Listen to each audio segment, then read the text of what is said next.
NEED 프레임워크 시리즈가 완결됐습니다. 이 영상은 4단계 전체를 담은 통합본입니다. NEED, 욕구 탐색, 잡음 제거, 몰입 설계, 일상 루틴 설계까지. 자, 그럼 시작하겠습니다.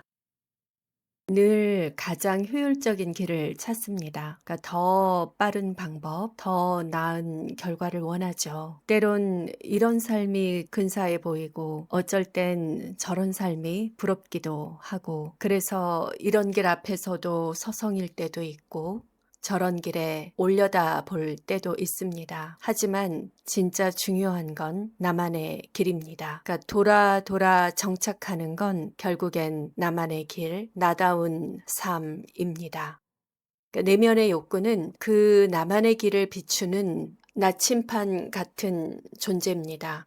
그 욕구를 알아차린 순간, 그러니까 삶의 방황이나 부유가 아니라 나의 이야기로 바뀝니다. 그러니까 결국엔 나의 마음, 나의 갈망, 나의 욕구로 모이는데, 욕구를 모른 채 사는 삶이 길어질수록 인생에 대한 후회도 깊어집니다. 내 마음, 나의 욕구를 모르고 사는 건 마치 나침판이 없는 항해 같습니다. 흔들리지 않는 삶은 없겠지만, 그래도 적어도 나만의 좌표가 찍힌 지도를 갖는다는 건 우리가 생각하는 것보다 훨씬 큰 의미를 갖습니다. 파도가 치면 그저 떠밀리고 남들이 가는 방향을 보면서 같이 따라가 보기도 하면서 순간순간 살아냈던 그 시간들이 많이 아까워질 겁니다. 나의 의미를 깨닫는 순간요. 그런데 그저 깨닫게 되기를 기다리고 세월이 지나가는 것을 지켜만 볼 수는 없습니다. 내 인생이니까요. 그래서 나다움 설계 연구소에서는 욕구를 아는 것의 중요성을 깨닫고 여러분의 욕구를 찾는 길에 함께 하고자 합니다. 욕구를 안다고 아예 흔들리지 않는 건 아니지만, 가야 할 집이 있는 것처럼 결국 나는 어디에 있어야 행복한지, 마음이 편한지는 알 수 있을 테니까요. 떠밀려 사는 삶은 시간이 시계만큼 기계처럼 또각또각 몸이 건조하게 흐르지만, 때론 더 답답하게 흐르기도 하지만, 내가 주도하는 삶은 나의 열정이 시간을 멈추기도 하고 슬로우를 걸기도 하고, 그렇게 나만의 영화적 시간으로 나를 끌어줍니다. 그러니까 나의 욕구를 사랑하고 나의 욕구를 아껴주는 삶은 우리를 비로소 나만의 영화로, 나의 인생 영화로 이끌어 줄 겁니다. 그러니까 욕구는 단순한 욕심은 아닙니다. 그것은 나의 내면이 보내는 신호입니다. 그러니까 그 신호를 읽지 못하면 삶은 시간 따라, 나이 따라, 상황 따라 그저 흘러가지만, 그 신호를 읽어낼 수 있게 되는 순간 삶은 설계 가능한 것으로 바뀝니다. 그러니까 욕구를 모른 채 사는 삶은 늘 남이 던져준 문제집을 그냥 풀다가 하루가 소진되어 끝나는 기분입니다. 반대로 욕구를 명확하게 아는 순간 처음으로 내가 스스로 고른 문제를 푸는 듯한 자유와 에너지가 생기는 경험을 하게 되실 겁니다. 나다움 설계 연구소에서 NEED 프레임워크를 만들었는데, 그 첫 번째 단계 N, need scan은 욕구를 탐색하는 것, 내 안에 진짜 욕구를 읽어내는 과정이고, 이걸 가장 중요시 처음으로 내세운 이유입니다. 그리고 욕구를 탐색하는 도구로서 팔색 욕구 팔레트를 만들었습니다. 생존과 안전의 기본 욕구, 관계와 인정의 사회적 욕구, 성취와 자율, 의미와 초월과 같은 존재적 욕구까지 이 팔레트를 통해서 지금 여러분을 움직이는 힘이 무엇인지, 또 내가 어디에서 에너지를 얻고 또 어디에서 에너지가 소모되는지를 진단해 보실 수 있습니다. 그리고 또한 사람마다 몰입의 방식이 다릅니다. 그러니까 빅5 성격 모델을 기반으로 열정너, 협력너, 안정너, 장인너, 모험너, 이렇게 5가지 몰입 유형을 만들어서 이것이 욕구와 연결되어 내가 어떤 환경에서 몰입하고 행복을 느끼는지 쉽게 찾을 수 있도록 도구를 만들었습니다. 그래서 오늘은 간단히 왜 나다운 삶을 설계하는데 욕구 분석이 중요한가를 말씀드렸습니다. 한 번 더 정리를 하면 우리가 욕구를 모르면 버티고 나의 있는 에너지, 없는 에너지를 다 끌어다가 그걸 해내기 위해서 소진하면서 살아가니까 늘 만성 피로에 내가 원하는 길이 아니었기 때문에 방향을 상실하기가 쉽습니다. 근데 욕구를 알면 내가 하고 싶어서 하는 일 또는 내가 갖고 있는 욕구 중 이게 가장 크고 이게 나의 소명의식 달란트 이렇게 생각을 하기 때문에 에너지가 충전이 되고 지속 가능한 동력을 갖게 됩니다. 그러니까 그렇게 하면 나다운 선택이 가능한 거죠. 결국 나다움이란 내가 에너지를 소진하는 게 아니라 에너지를 얻는 방식으로 살아가는 것이고 욕구 분석은 그 에너지원을 찾아내는 과정입니다. 그러니까 유전을 찾는 거죠. 욕구 분석은 내가 에너지를 써야 되는데 나의 욕구, 나의 에너지가 있는 근원의 원천을 찾아가는 과정인 것입니다. 그렇습니다. 욕구를 안다는 것은 나라는 사람의 에너지 지도를 갖는 것과 같습니다. 어디에서 충전하고 어디서 소모되는지를 알면 같은 하루를 살아도 완전히 다른 경험을 하게 되실 겁니다. 앞으로 계속되는 영상으로 하나씩 구체적인 실습을 병행하면서 해보도록 할 테니 많은 관심 부탁드립니다. 실제로 니드 프레임워크로 설계해 보신 분들은 하루 종일 바쁘게 일만 했는데 그러면 뭔가 결과가 있겠지, 성공하겠지, 이러한 생각을 했는데 성공도 하지 못하고 마음은 상처뿐이다, 공허한 뿐이다. 그랬던 인생에서 이제서야 진짜 원하는 게 안정이었는지, 성취였는지, 자율이었는지 분명해졌다. 그러면서 같은 선택을 하더라도 훨씬 명료해짐이 신기하기까지 하다. 이런 이야기를 많이 하셨습니다. 그러니까 욕구를 모르는 채 외부의 기준과 사람들의 기대에 맞춰 휘둘리듯 살아왔던 인생이었다면 나의 욕구를 명확히 아는 순간 나의 움직임의 구심점을 나다운 욕구로 삼는 순간 여러분의 삶은 완전히 달라질 수 있습니다. 많은 사례가 있지만 특히 지금 중년 세대에는 고민마저도 유사한 현상을 발견하게 되는데요. 직장인으로 사업가로서 목표를 세우고 또 그것을 달성하기 위해 열정적인 시간도 있었지만 나이가 들어가면서 가정과 일의 밸런스가 무너지게 되면서 가족 안에서 자신의 자리가 없다는 것을 깨닫는 순간 많은 분들이 삶이 무너지는 느낌을 받는다고 토로하십니다. 자신의 성취가 가족의 성취라고 생각했었는데 어느 순간 주변을 돌아보니 가족 안에서도 고립되고 근데 사회적으로도 성공을 거두지는 못하는 그런 상황에 직면하면서 자신의 존재는 없는 것 같다. 너무 괴롭다라는 고민을 많이 하고 계십니다. 그런데 만약 나의 욕구를 미리 좀 더 명확히 알았다면 그게 성취든 가족과의 행복이든 내 삶의 방향을 설정할 때 어떠한 선택이 눈앞에 있었을 때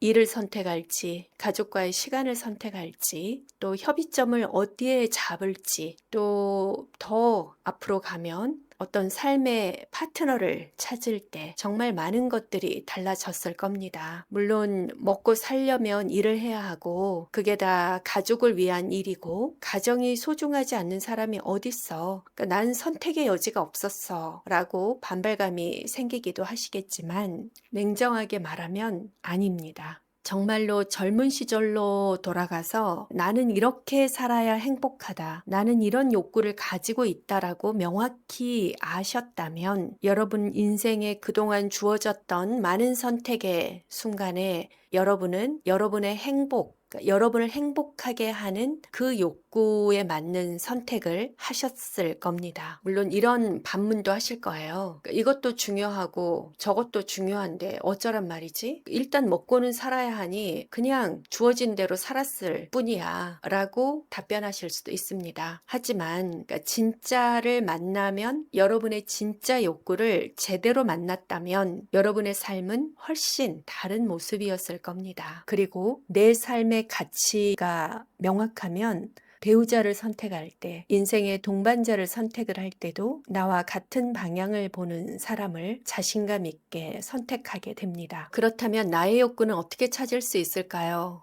다음에 욕구 분석에 대해서 좀 더 자세히 할 때 구체적으로 여러분의 욕구를 탐색해 보겠지만, 우선 앞으로 4주 동안 아주 간단하게 이 NEED 프레임워크를 소개시켜 드리는 정도로 하기 때문에 우선 간단한 질문을 던져보면서 여러분의 욕구를 보면, 제가 3가지 질문을 던져보겠습니다. 언제 시간이 가장 빨리 지나간다고 느끼시나요? 어떤 일을 하셨을 때 그러시는지 생각해 보십시오. 2번째, 무엇을 할 때 이건 좀 즐겁네, 이건 좋아하네 라고 느끼셨나요? 무엇을 할 때? 3번째 질문은 어떤 순간에 살아있다는 느낌이 드시나요? 그러니까 이 질문에 즉답을 할 수 있으시다면 여러분은 상당히 여러분의 욕구를 잘 알고 있는 겁니다. 거기에 집중하십시오. 그렇지 않다면 욕구 탐색이 더 필요합니다. 그러니까 또 다른 간단한 실험을 해볼까요? 눈을 감고 최근 일주일을 떠올려 보십시오. 언제 가장 에너지가 충전되는 느낌이 드셨나요? 없을 수도 있지만 그래도 이때는 좀 괜찮았던 것 같아, 그런 순간이 조금이라도 있다면 그 순간을 자세히 기억해 보십시오. 누구와 함께 있었나요? 무엇을 하고 있었나요? 그때 마음속 소리는 어땠나요? 그 순간이 바로 여러분의 욕구가 충족된 순간입니다. 작지만 매우 소중한 일상의 단서입니다. 많은 분들이 컨설팅을 하다 보면 매일 똑같아요. 살아있다는 느낌이 안 들어요. 글쎄요, 떠오르는 게 없는데요. 이런 이야기를 많이 하시는데, 본격적으로 니드 스캔을 통해 여러분의 기쁨의 단서를 발견한 후에는, 같은 회사, 같은 업무를 할지언정 하루하루의 의미가 달라지는 것을 느끼실 겁니다. 내가 뭘 위해 이 일을 하게 되는지 알게 되고, 내가 배움과 성장에서 기쁨을 느끼는 사람이었구나 하면서 일에서도 성장점을 찾게 되고, 생업을 사실 포기할 순 없잖아요. 그렇다고 밥벌이만 하면서 살면은 삶이 너무 재미가 없잖아요. 한 20-30%는 나의 욕구를 위해서, 그게 성장 욕구면 좀 더 배우고, 그게 안정 욕구면 가족과 더 많은 시간을 보내고, 이러한 시간들을 잘 완배해서, 사실 누구나 다 행복하기 위해서 일하고, 행복하기 위해서 돈을 벌고, 행복하기 위해서 공부를 하는 거잖아요. 근데 그 행복의 지향점을 잊어버리고 그냥 앞에 있는 것들만 하다 보면 이게 꾸역꾸역 살기 위해서 밥을 먹는 것처럼, 토할 것 같은데 토하면 너 죽어, 그냥 삼켜, 이러는 삶과 비슷하다는 겁니다. 하지만 나의 욕구를 아는 순간, 욕구를 아는 것만으로도 같은 일상이 완전히 다르게 보이기 시작합니다. 그러니까 욕구를 안다는 것은 어쩌면 나라는 사람의 사용 설명서를 갖게 되는 것과 같습니다. 그래서 이 사용 설명서가 있으면 나는 어떤 환경에서 잘 작동하는지도 알 수 있고, 나는 어떤 일에 에너지를 쏟아야 힘이 나는 사람인지도 알 수 있고, 또 어떤 선택을 해야 가장 덜 후회하는지를 적어도 알 수 있습니다. 그러니까 지금의 나, 지금의 여러분을 이해하는 것이 더 나은 내일의 첫걸음입니다. 이렇게 욕구 탐색은 여러분이 아는 것보다, 생각하시는 것보다 훨씬 여러분 삶에 주는 파장이 큽니다. 욕구 탐색 꼭 저랑 함께 해보시고요. 하지만 욕구를 찾았다고 끝은 아니고 좋은 출발입니다. 그러니까 이제 그 욕구를 방해하는 잡음들까지 제거한다면 흐릿했던 욕구가 더 잘 보이고, 이번에 잡음을 제거했다고 앞으로 잡음이 안 생기는 건 아니거든요. 하지만 어떤 면에서 잡음이 생겼었구나, 이게 나의 사고를 방해하고 나를 편향되게 만들었구나 라고 안다면 이제는 좀 명확하게 그러한 것들을 좀 쳐낼 수 있는 힘이 생깁니다. 그래서 다음 영상에서는 잡음 제거, 그러니까 나를 흐리게 하는 잡음들을 어떻게 제거하는지 함께 알아보도록 하겠습니다. 우리가 지난 첫 번째 시간에 NEED 프레임워크의 욕구를 탐색하는 것에 대한 이야기를 했습니다. 하지만 욕구를 알아차렸다고 해도 잡음을 제거하지 않으면 우리는 금방 다시 흔들립니다. 안녕하세요. 나다움 설계연구소 김수정입니다. 지난 시간 여러분과 함께 니드 스캔을 통해서 나만의 욕구를 탐색하는 중요성과 그것이 나다움을 설계하는 것과 어떤 관계가 있는지 설명을 드렸습니다. 그런데 이상하게 분명 내가 무엇을 원하는지 알게 됐는데도 여전히 마음이 어수선하고 흔들리는 겁니다. 아, 나는 성장 욕구가 강한 사람이구나 라고 분명 확인을 했는데도 여전히 다른 사람의 SNS를 보면 초조해지고, 아, 나는 안정을 추구하는 사람이구나 라고 깨달았는데도 자꾸만 남들의 성공 스토리에 마음이 흔들립니다. 왜 그럴까요? 그러니까 우리가 사는 세상은 끊임없이 소음이 울려 퍼지는 우주와 같습니다. 내 마음의 소리를 들으려고 하는데 옆에서 누군가 계속 다른 음악을 크게 틀어놓은 것처럼 내 욕구의 신호를 읽으려고 하는데 사방에서 다른 신호들이 끊임없이 날아오는 그런 환경에 현대인들은 살고 있습니다. 이것이 바로 잡음입니다. 그러니까 내가 나다운 선택을 방해하는 모든 것들, 이를 잡음이라고 하겠습니다. 그러면 잡음의 정체를 세 가지로 정리를 해보겠습니다. 첫 번째는 정보 홍수 속에 있는 디지털 잡음을 말할 수 있겠고,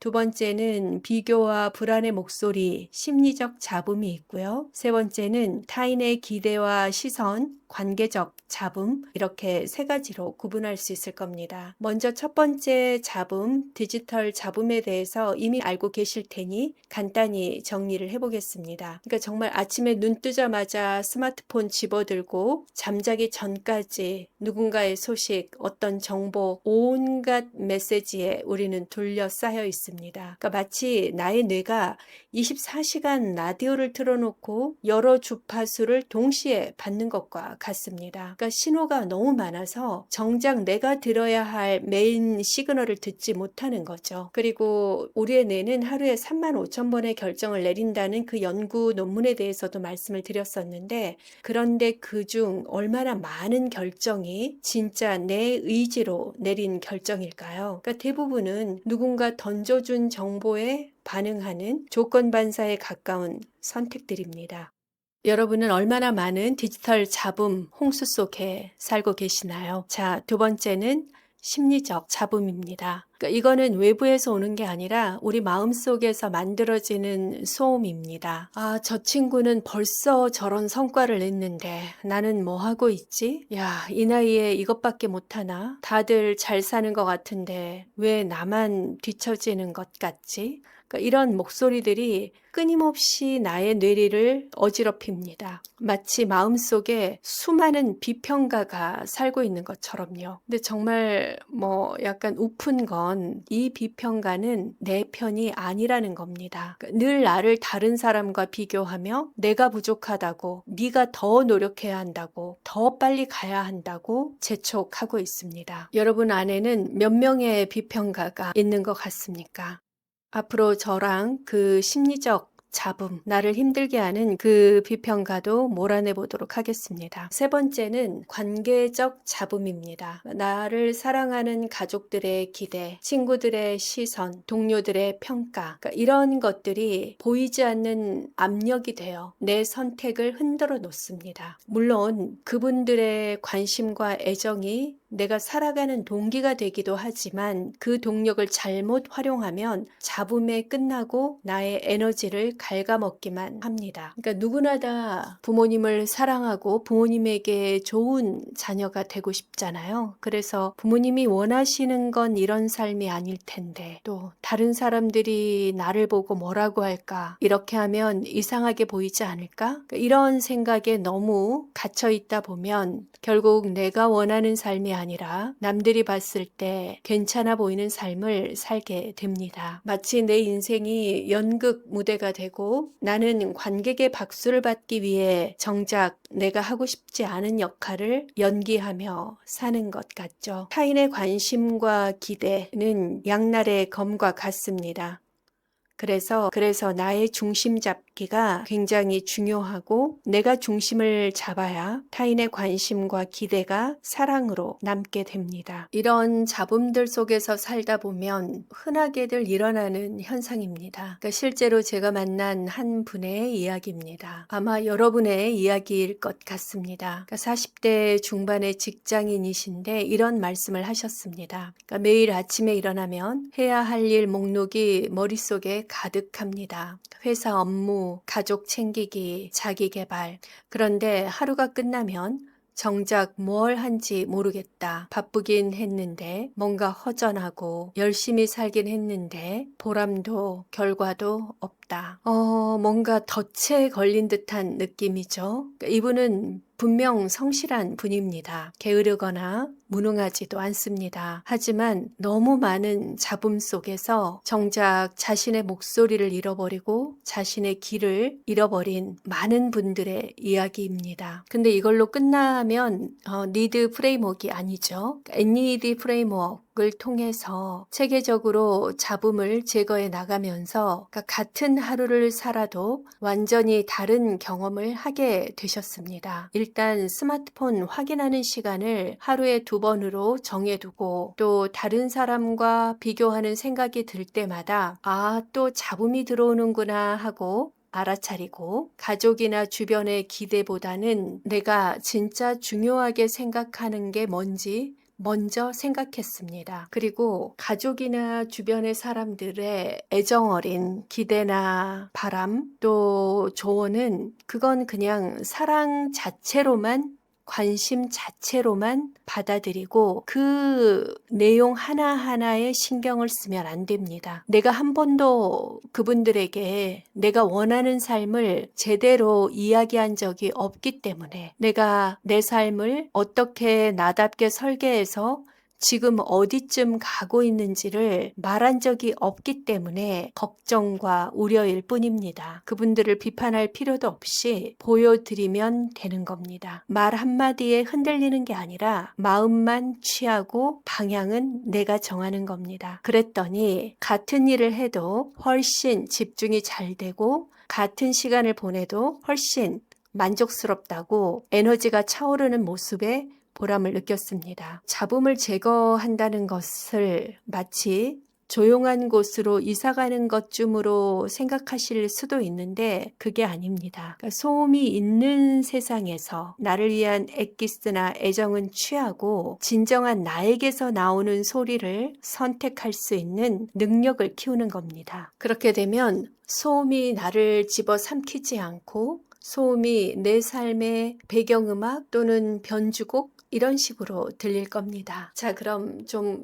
구체적으로 잡음을 제거하는 방법에 대해서 안내해 드리겠습니다. 먼저 디지털 잡음부터 시작해 보겠습니다. 가장 간단하면서 효과적인 방법은 1분 룰입니다. 그러니까 무언가 정보를 확인하기 전에 1분만 또는 30초만 멈춰서 스스로에게 물어보는 겁니다. 지금 이걸 확인하는 게 내 욕구와 어떤 관련이 있지? 이것이 오늘 내가 하고 싶은 일과 어떻게 연결되어 있나? 그러니까 대부분의 경우 그냥 습관적으로 휴대폰을 만지는 걸 깨닫게 될 겁니다. 근데 한번 멈추는 겁니다. 그리고 나의 욕구, 내 마음, 이 딱 2단어. 내 마음, 내 욕구 이렇게 생각해서 나에게 한번 잠시 멈추어서 내가 하려고 하는 일을 알아차리고 다시 그 방향을 내게 조금 돌리는 겁니다. 또 하나는 디지털 안식일을 만드는 겁니다. 하루 중에 2-3시간이라도 아니면 주말 중에 반나절이라도 의도적으로 디지털 기기와 거리를 두는 시간을 만들어 보십시오. 처음에는 불안할 수 있습니다. 그러니까 뭔가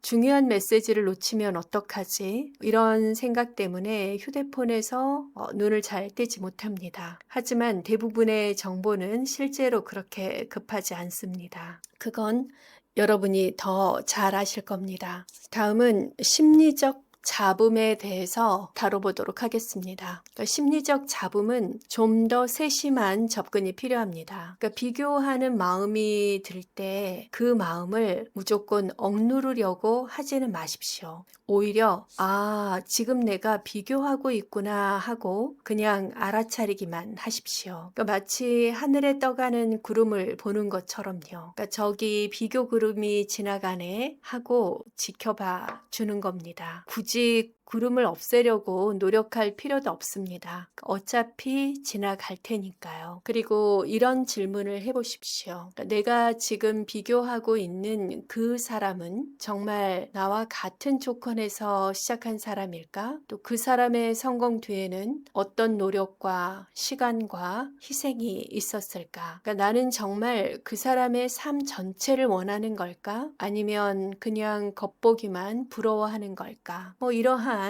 질문들을 하다 보면 비교라는 게 얼마나 무의미한지 깨닫게 될 겁니다. 그리고 동시에 내 마음의 여러 마음 중에 비교라는 마음도 있지. 비교할 수도 있지. 하지만 그건 나의 일부야 라고 깨달으시면 됩니다. 세 번째, 관계적 잡음과 거리를 둘 필요가 있는데요. 관계적 잡음은 나 혼자 하는 게 아니라 대상이 있잖아요. 그래서 가장 까다롭고 어려운 영역입니다. 그렇다고 사람과의 관계를 다 끊을 수는 없잖아요. 하지만 여기서 분명 중요한 건 다른 사람의 기대와 내 삶을 분리하는 겁니다. 부모님이, 친구가, 연인이, 나의 자녀가, 동료가 나에게 어떤 기대를 가지고 있다 해서 그것이 곧 내가 따라가야 할 길은 아닙니다. 하지만 나를 잘 아는 사람이 해주는 이야기는 귀담아 들을 필요는 있습니다. 필요한 정보는 분명 취사 선택하시되 나의 욕구와 내가 지향하는 세상과 다른 이야기를 모두 다 따라갈 필요는 없습니다. 그 사랑의 마음만 받아들이시지 그것이 곧 여러분이 따라가야 할 길은 아니라는 겁니다. 저는 컨설팅을 할 때 이런 질문을 던지곤 합니다. 그러니까 만약 여러분이 생각하는 중요한 타자가 있을 때 그분의 기대대로 여러분이 살았을 때 정말 그분이 행복해 할까요? 아니면 그분도 결국 다른 기대를 하게 될까요? 그런데 놀랍게도 대부분의 경우는 후자입니다. 그러니까 차라리 처음부터 나는 이런 사람이고 내가 욕구 분석을 해봤더니 나는 이런 욕구가 강하고 이렇게 살았을 때 가장 나답게 사는 것 같다. 그래서 나는 앞으로 이런 방식으로 살기로 했다. 라고 솔직하게 말하는 것이 소통에 훨씬 이롭습니다. 물론 처음에는 갈등이 있을 수 있습니다. 하지만 진정한 관계는 갈등을 통해서 더 깊어지고 그 틀이 깨지면서 더 깊게 서로를 포용하게 됩니다. 자, 그럼 잡음을 제거한 후에는 어떤 변화들이 있을까요? 내면의 공간이 생기는 경험을 하게 되실 겁니다. 조금은 추상적인 이야기인데 잡음을 제거하고 나면 많은 분들이 체감을 합니다. 마음의 공간이 생기는 거예요. 이제 약간 여유, 공간 이런 게 생기다 보니 새로운 아이디어나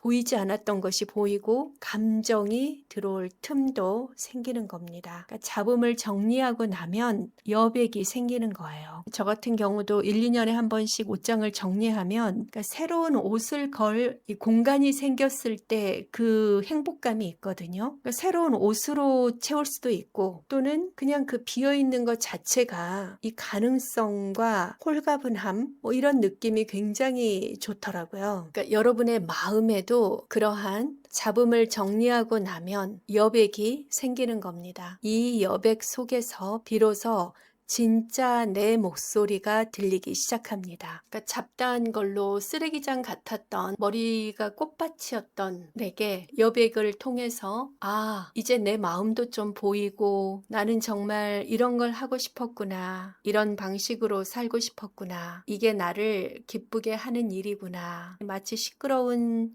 카페에서 또는 소음 가득한 매연 가득한 거리에서 조용한 도서관 깨끗한 거실 이런 곳으로 이사를 간 것 같은 그런 느낌을 받는다고 하십니다. 그래서 같은 책을 읽어도 훨씬 쉽게 사유할 수 있고 같은 생각을 해도 훨씬 명료하게 생각할 수 있습니다. 그리고 무엇보다 중요한 변화는 선택의 기준이 명확해진다는 겁니다. 지금까지 뭔가를 결정할 때마다 이것도 좋고 저것도 좋고 이것도 걸리고 저것도 걸리고 어떻게 하지? 라며 무한 루프 끝없이 고민을 했다면 잡음을 제거하고 나면 내 욕구에 맞는 선택은 이거야 하고 훨씬 빠르고 확신 있게 결정할 수 있게 됩니다. 왜냐하면 판단 기준이 외부가 아니라 나의 내부 마음 심연에서 나오기 때문입니다. 그러니까 남들이 뭐라고 할지, 어떤 게 더 효율적일지, 어떤 게 더 안전한지 이런 복잡한 계산 대신에 이게 나답네. 이게 내 욕구를 충족시켜주네. 이게 내가 추구하는 방향과 일치하나?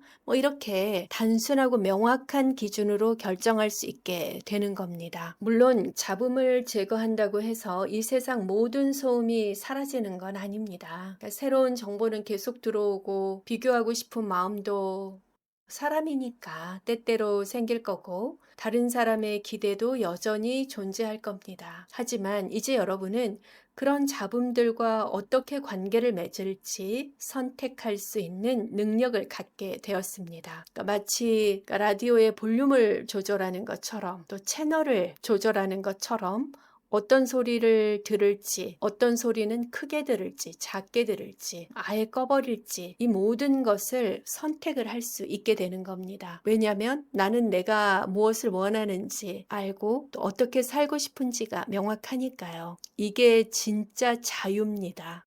그러니까 외부의 상황을 통제하는 자유가 아니라 외부 상황에 대한 내 반응을 선택하는 자유. 이거는 누구도 무너뜨릴 수가 없죠. 그래서 이 잡음 제거는 한번 하고 끝나는 게 아니라 평생 해나가는 하나의 과정이자 연습입니다. 매일매일 작은 선택들을 통해서 지금 이 순간 나는 어떤 소리에 집중할까? 지금 이 정보가 정말 나에게 필요한 걸까? 지금 이 생각이 나를 내 길로 끌고 가고 있나? 그러니까 이러한 질문들을 던지며 조금씩 내 안의 공간을 말끔하게 정리해 가는 겁니다. 처음에는 어색할 수 있습니다. 그러니까 지금까지 익숙했던 소음들이 없어지고 내가 갖다 버린 것 같아서 불안하기도 하고 하지만 그 불안을 견디려면 더 깊게 나를 탐색하십시오. 나의 욕구를 바라보시고 나의 우선 가치, 나의 핵심 가치를 정하는 일을 하시면 점점 불안하기보다는 단단해지면서 정말로 새로운 세계가 열립니다. 그러니까 진짜 내 삶의 주인공은 내가 되는 겁니다. 그러니까 이렇게 또 잡음 제거를 하고 나면 많은 분들이 제일 많이 하시는 말씀이 뭔가 하고 싶어요. 그러니까 꿈틀꿈틀 에너지가 살아나는 거를 느껴진다는 말씀을 많이 하십니다. 그러니까 에너지가 회복되는 겁니다. 지금까지 온갖 잡음을 처리하느라 나의 소중한 에너지가 소모되고 있었던 터라 이제 그 에너지가 진짜 중요한 일에 집중할 수 있게 되는 거죠.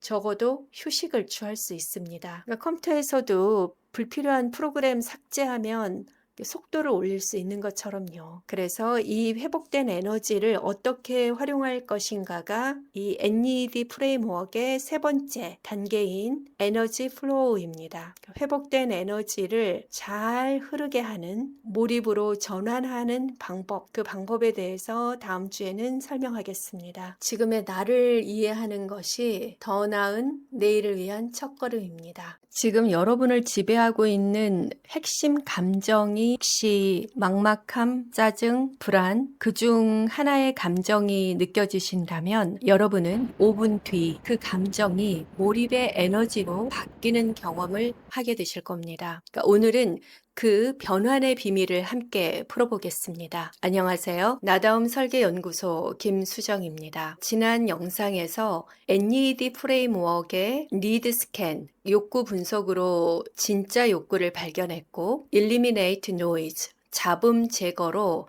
마음의 잡음을 정리했습니다. 산만하게 흐트러져 있던 온갖 잡동사니들을 필요 없는 것은 버리고 또 잘못 선택해서 골라놨던 것들은 당근에 내다 팔고 나한테 정말 필요한 물건들만 미니멀하게 집을 정리하고 나면 내 마음을 정리하고 나면 이제 여백이 생기고 저 공간에는 진짜 내가 좋아하는 일로 채우고 싶다. 그런 생각이 드실 겁니다. 그러니까 여러분의 에너지가 방향을 찾게 되는 순간입니다. 그럼 이제 정말 좋아하는 일에 집중할 수 있고 뭔가 시작해 볼 수 있는 마음도 생기는 겁니다.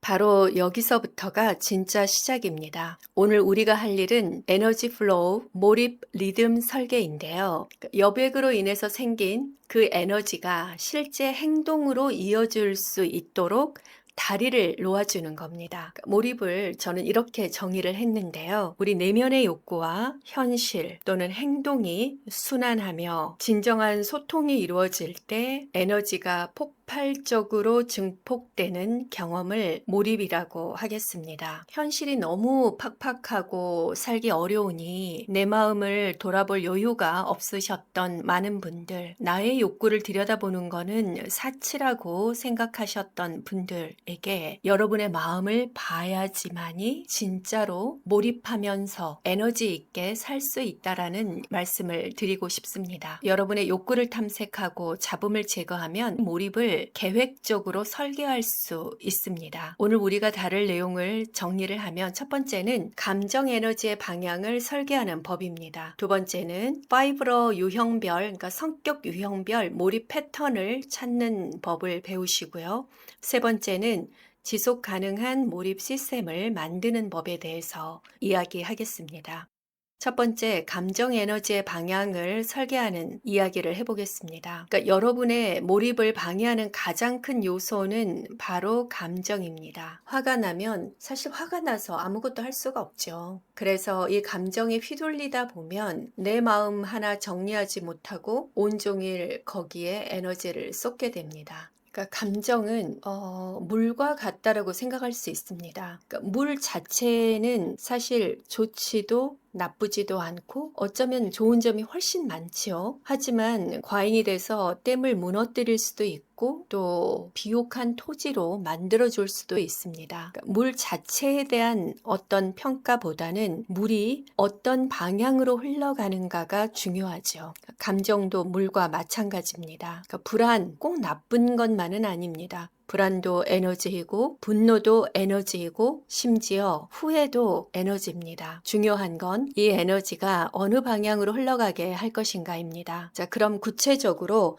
어떻게 방향을 설계하는 걸까요? 이걸 좀 더 여러분이 알기 쉽게 감정 에너지 전환 루틴이라는 것을 만들어 봤습니다. 그러니까 첫 번째 단계는 정확한 감정 라벨링입니다. 그러니까 지금 내가 느끼는 감정에 정확히 이름을 붙이는 겁니다. 감정을 뭉뚱그려 말하지 말고 구체적으로 표현해야 합니다. 예를 들면 불편해 라고 말하는 대신 가슴이 조이는 느낌이면 불안하다. 뭔가 막막한 느낌이면 막연하다. 초조하게 뭔가 기다리는 느낌이면 조급하다. 불편해가 아니라 가슴이 조이는 듯한 이 느낌이 불안해 라고 최대한 구체적으로 표현을 하는 게 중요하고요. 또 요즘에 가장 많이 쓰는 말 중에 짜증난다라는 말을 많이 쓰잖아요. 그렇게 뭉뚱그려 말하는 대신 상대방 때문에 화가 나는 거면 분노한다.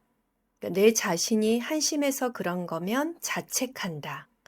상황이 답답해서 그런 거면 좌절한다. 그러니까 꼭 정확한 정의에 가까운 말을 하는 것도 의미가 있지만, 그러니까 뭉뚱그려서 말하지 않고 최대한 상황에 맞는 구체적인 언어를 쓰려고 노력하시면 됩니다.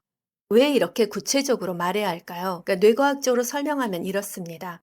감정을 뭉뚱그려 표현하시면 편도체가 자극되어 감정 반응이 과장되고 조절이 잘 안 됩니다. 하지만 구체적인 감정 명명은 전전두엽을 활성화해서 편도체의 과도한 반응을 줄이고 감정을 조절하는 데 도움이 됩니다. 그래서 가능한 감정을 구체적으로 표현하는 것부터 시작해야 합니다. 두 번째는 신체 감각으로 파악하기입니다. 그러니까 그 감정이 몸에 어디에 있는지 찾아보는 겁니다. 이게 굉장히 중요한 단계인데요. 가슴이 답답한가요? 아니면 어깨가 긴장됐나요? 아니면 뒷목이 뻣뻣하신가요? 이걸 구체적으로 몸의 감각을 체크하는 이유는 감정은 실제로 몸에서 일어나는 물리적 반응이거든요. 그러니까 불안할 때 가슴이 두근거리는 것, 화가 날 때 얼굴이 달아오르는 것, 이 모든 게 몸에서 일어나는 실제 반응입니다. 그런데 우리가 보통 감정이 휘둘릴 때는 우리 몸의 감각을 의식하지 못하는 경우가 많습니다. 그냥 나 지금 불안해 이렇게만 생각하는 거죠. 하지만 내가 지금 가슴 부분에 답답한 감각이 있구나 이렇게 몸의 감각으로 인식을 하면 감정이 나를 지배하는 게 아니라 내가 감정을 관찰하게 되는 겁니다. 이를 심리학에서는 탈동일시라고 합니다. 그러니까 감정과 내가 하나가 아니라 나의 일부, 하나의 신체 어떤 부분에서 일어나는 것을 깨닫는 것이죠. 세 번째 단계는 에너지 방향을 설계하는 겁니다. 이제 가장 중요한 질문을 던질 건데요. 이 에너지를 어느 방향으로 흘려보낼까요? 예를 들어 발표 때문에 불안하다면 그러니까 발표 자료를 더 꼼꼼히 점검하는 에너지로, 연습을 한 번 더 하는 에너지로, 예상 질문을 미리 정리하는 에너지로 바꾸면 되고요. 동료 때문에 화가 난다면 내 업무에 더 집중하는 에너지로, 문제 해결을 위한 대안을 찾는 에너지로, 건설적인 대화를 준비하는 에너지로 변환할 수 있습니다. 또 실수 때문에 후회가 된다면 같은 실수를 반복하지 않기 위해 시스템을 만드는 에너지로, 또 더 신중하게 검토하는 에너지로, 새로운 방법을 학습하는 에너지로 전환할 수 있습니다. 근데 이게 되려면 앞서서 감정에 대한 구체적인 명명, 감정 라벨링을 할 수 있어야 되고, 이전에는 명확한 나의 욕구와 기존의 나를 방해하던 잡음을 제거한 그 상태가 돼야지 이런 게 가능해지는 겁니다. 화가 나는데 그게 어떻게 돼? 지금은 분명 그렇게 생각하실 수 있죠. 하지만 이 NED 프레임워크를 따라서 하시다 보면 뇌과학적으로 그렇게 된다는 것을 증명해낼 수 있고 여러분이 경험하게 되실 겁니다. 그래서 핵심은 여러분의 감정 에너지를 소모적이거나 나를 힘들게 하는 그런 에너지가 아니라 생산적으로 행동하는 에너지로 연결하는 겁니다. 자, 그럼 이러한 몰입 환경을 설계하는 것도 사람마다 성격마다 다른 특성을 갖는데요. 제 이전 영상에 성격 유형에 관한 것들이 있는데 빅5 성격 유형 기반으로 5로 몰입 유형을 만들었습니다. 그 유형마다 마음이 행동으로 흘러가는 패턴이 다릅니다. 5로 유형별 특성을 이해하면 즉시 몰입 상태로 전환할 수 있습니다. 먼저 열정러를 보시면 이분들은 목표 앞에서 멈출 수 없는 뜨거운 마음의 소유자이시잖아요. 그래서 명확한 목표와 데드라인이 있을 때 가장 강력한 집중력을 발휘합니다. 이런 분들에게는 즉시 몰입 스위치가 데드라인을 한 줄로 크게 보이게 명시하는 것이 도움이 되고요. 타이머를 켠 후에 20분간 몰입하는 그런 방식이 도움이 됩니다. 목표가 있었을 때 풀가동 되는 거죠.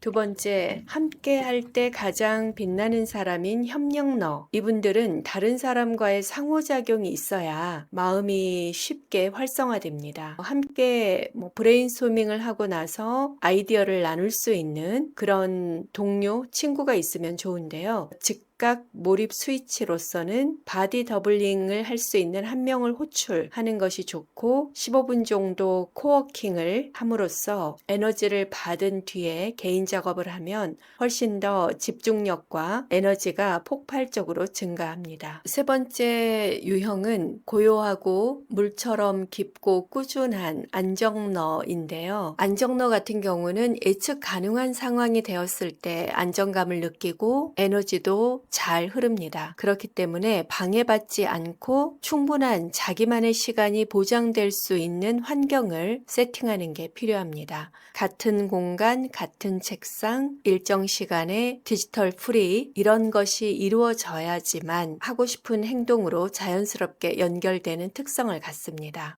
장인너 같은 경우는 끝없는 연마로 다이아몬드를 만드는 그런 분들이잖아요. 그래서 완벽한 준비와 환경이 갖춰졌을 때 마음이 편안해집니다.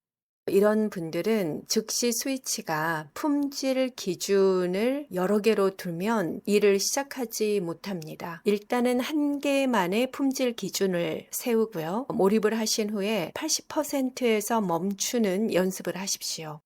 내가 스스로 여유를 만드는 과정이 필요합니다.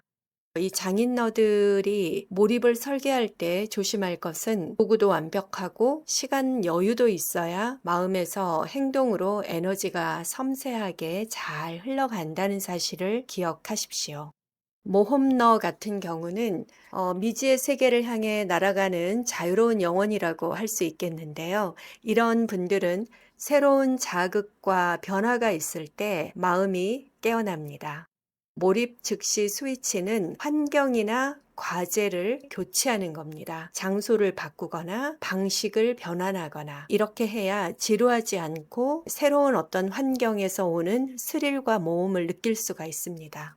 같은 공간, 같은 방법으로만 계속하면 마음이 죽어버린다는 사실을 기억하십시오.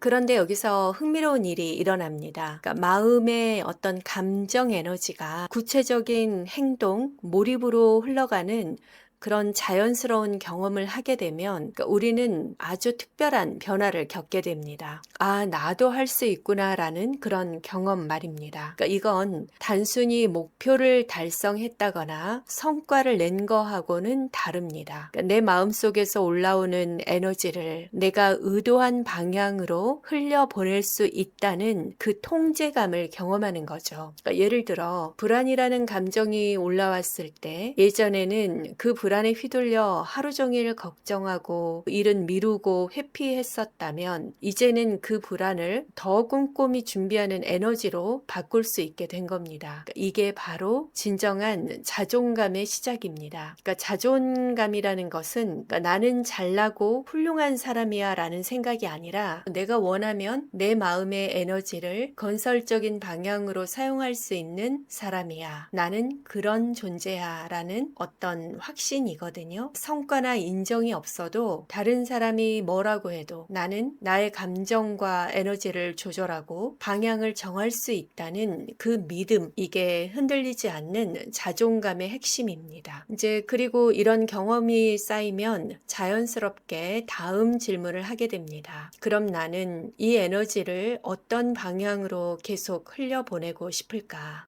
그러니까 그동안은 마음은 있지만 이게 행동으로 이어지지 않는 경험이 쌓이다 보면 자신감도 떨어지고 무기력해지고 우울해지기 쉬운데 마음과 행동이 연결되는 경험을 하다 보면 그러니까 자연스럽게 내가 진짜 소중하게 여기는 게 뭐지? 라는 질문을 할 수 있는 힘이 생깁니다.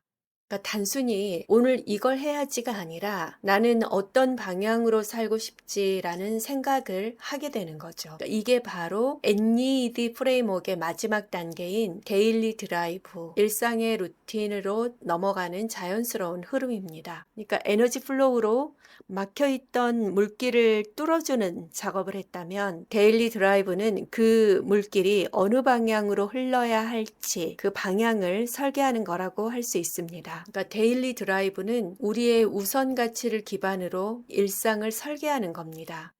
지금까지 NED 프레임워크의 여정을 한번 정리하면 다음과 같습니다. 니드 스캔, 욕구 탐색에서 우리는 진짜 욕구와 나만의 성격 패턴을 발견했습니다. 아, 나는 이런 사람이구나를 알게 된 거죠. 그리고 2단계 Eliminate Noise에서 나의 진짜 모습을 가리고 있던 잡음들을 정리했습니다. 디지털 과부하부터 시작해서 비교와 승인의 욕구, 관계의 스트레스까지 그런 것들을 정리하면 그러니까 채웠던 그런 나의 마음의 공간이 하나씩 불필요한 것들, 여기 있어야 될 게 아닌데 내가 잘못 들여놓았던 가구들을 빼면 그 공간, 여백이 생기는 겁니다. 그리고 에너지 플로우에서 그 여백에서 마음이 행동으로 자연스럽게 흘러갈 수 있는 구조를 만들었어요. 감정을 내가 원하는 방향으로 흐르는 에너지로 전환을 하고 나만의 몰입 패턴을 활용하는 방법을 배운 거죠. 그리고 다음 시간에 할 데일리 드라이브에서 이 모든 것을 바탕으로 나만의 우선 가치를 세우고 그 가치를 중심으로 한 지속 가능한 일상을 설계하게 됩니다. 이 4단계가 완성되면 여러분에게 어떤 변화가 일어날까요? 첫 번째, 선택에 대한 자신감이 생깁니다. 그동안은 선택의 우선 가치가 없었기 때문에 이게 맞을까? 저게 맞을까? 하고 끊임없이 고민하고 망설였다면 나의 욕구와 가치를 기준으로 명확하게 선택할 수 있는 힘이 생깁니다. 그리고 두 번째, 감정에 덜 휘둘리게 됩니다. 그러니까 감정이 안 생길 순 없습니다. 감정이 없는 건 굉장히 위험한 거고요. 불안이라든가 분노가 올라와도 이 에너지를 어떻게 활용할까라고 조금은 객관적으로 떨어져서 생각할 수 있게 됩니다. 그러니까 감정을 지배하는 게 아니라 내 감정의 에너지를 활용하게 되는 거죠. 그리고 세 번째는 타인의 시선으로부터 어느 정도 자유로워집니다. 그러니까 타인의 기대나 비교에 맞춰 사는 게 아니라 내 고유한 리듬에 집중하게 되고 내 방식대로 사는데 이래도 되나라는 망설임이 줄어들면서 난 이렇게 사는 게 나다워. 난 이렇게 사는 게 결국 내게는 가장 큰 행복이야. 라고 알게 됨으로써 타인의 시선으로부터 상당 부분 자유로워지실 수 있습니다. 네 번째는 지속 가능한 성장이 가능해집니다. 그러니까 억지로 만든 목표나 또는 사회가 정해준 목표가 아니라 내 마음과 일치하는 방향이기 때문에 자연스럽게 지속 가능하게 됩니다.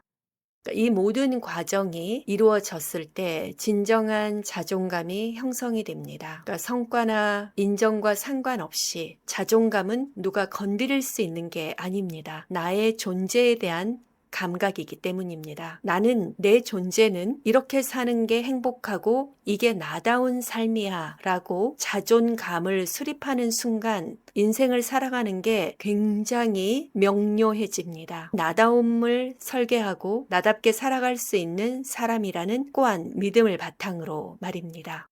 그럼 많은 분들이 궁금하실 것 같아요. 그러니까 나다움을 설계하기 위해서 굳이 이 4단계를 다 거쳐야 하나? 저도 처음부터 이 4단계를 했던 건 아닌데 제가 오랜 강의와 또 컨설팅을 통해서 많은 분들을 만나면서 확신하게 된 건 순서가 정말 중요하다는 겁니다.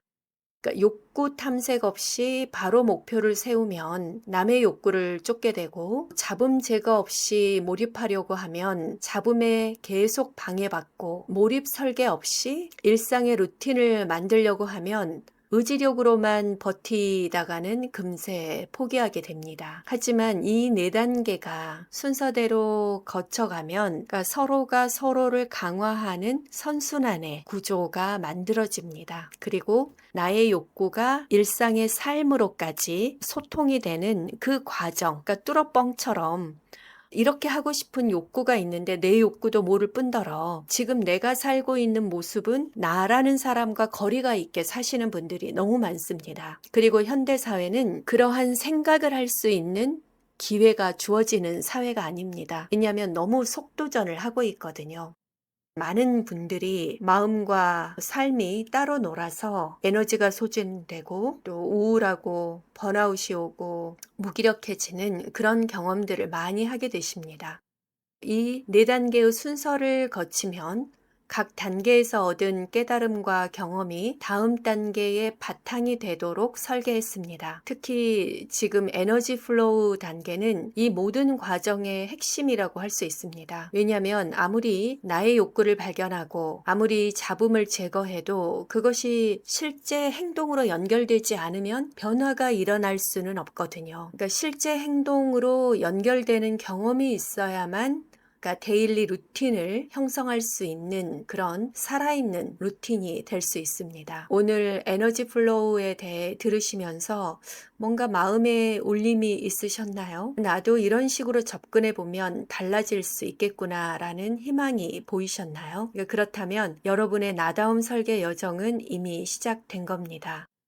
다음 시간에는 NEED 프레임워크의 마지막 단계인 데일리 드라이브에 대해 말씀드릴 예정입니다. 그러니까 우선 가치를 세우고 그 가치를 중심으로 한 지속 가능한 일상을 설계하는 구체적인 방법들을 함께 나누어 보겠습니다. 그때까지 오늘 배운 것 중에 하나라도 여러분의 일상에 적용해 보시면 좋고요. 감정 전환 루틴이라도 좋고 자신의 몰입 유형을 한 번 더 생각해 보시는 것도 좋습니다. 그리고 머릿속으로만 생각하지 마시고 그걸 직접 기록을 했을 때 효과는 커진다는 그런 연구 결과가 있습니다.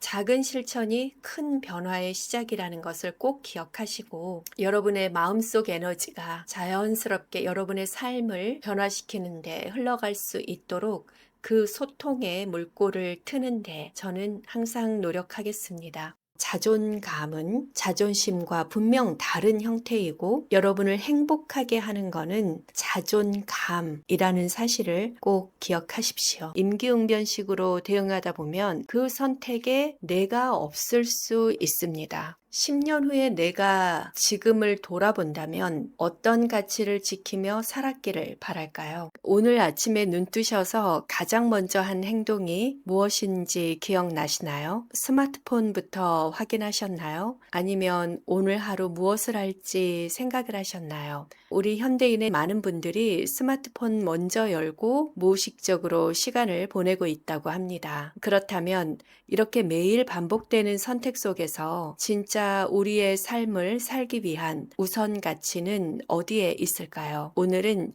그 모든 것을 바꿀 NEED 프레임워크의 마지막 단계 데일리 드라이브, 일상의 루틴 만들기 편입니다. 그러니까 데일리 드라이브는 여러분을 직접 변화시키는 단계라서 두 편으로 나누어 제작했습니다. 오늘 이 시간에 할 우선 가치 발견하기 편과 일상의 루틴을 만드는 편 이렇게 두 편이 되겠습니다. 오늘은 그 첫 번째 우선 가치 발견하기 편을 시작하겠습니다. 안녕하세요. 나다움 설계연구소 김수정입니다. 지금까지 우리는 나다움 설계를 위해서 욕구 탐색, 잡음 제거, 그 다음에 마음의 에너지가 마음에서 행동으로 잘 이어지도록 하는 에너지 플로우까지 했습니다. 그런데 이제 모든 과정을 거치고 나면 자연스럽게 이런 생각이 드실 겁니다. 그러니까 이제 나는 어떤 방향으로 살아야 할까? 내 마음을 알았고 그 마음이 흐르는 에너지를 느꼈는데 어디에 집중하면서 살아야 할까? 내가 진짜 소중하게 여기는 건 무엇일까? 이런 생각이 드실 겁니다. 그러니까 데일리 루틴을 만들기 전에 나의 우선 가치를 발견하는 일이 매우 중요합니다. NEED 프레임워크에서 데일리 드라이브는 그러니까 단순한 일정을 관리하거나 목표를 달성하는 것이 아닙니다. 그러니까 내가 진짜 소중히 여기는 그 가치를 중심으로 하루를 설계하고 또 그 가치와 일치하는 선택을 지속 가능하게 만들어가는 겁니다. 우리가 내비게이션이 있어도 목적지가 없으면 내비게이션을 누를 수가 없잖아요. 그러니까 목적지가 있어야 명확하게 길을 찾을 수가 있듯이 나의 우선 가치가 명확해야 우리 인생의 수없이 많은 그런 선택의 순간에서 방향을 잃지 않고 나아갈 수 있습니다.